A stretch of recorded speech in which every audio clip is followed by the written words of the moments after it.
ठिकै छ त्यसो नि हे बालक तिमी के वरदान माग्छौ म तिम्रो भक्तिदेखि ज्यादै प्रसन्न भए वरदान माग बालक वरदान माग म तिमीलाई वरदान दिन तयार छु गुरुदेव मेरो तपाईँ प्रसन्न हुनुहुन्छ वरदान दिनुहोस् मलाई रातभरि निन्द्रा लाग्दैन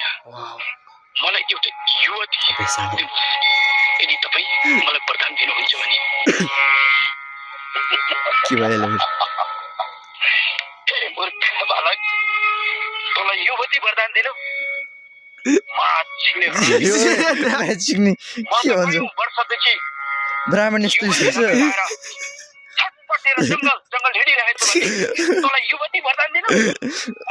रानीको छोरा त्यो युवती अहिले मैले पाउनु भने म त्यसलाई यस्तो चिक्ने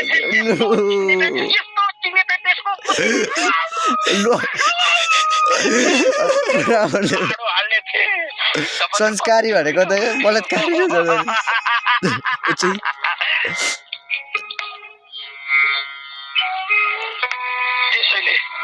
त्यसैले अब मैले युवतीलाई त चिक्न पाइन अब म तेरै घण्ड हुन छोड्दिन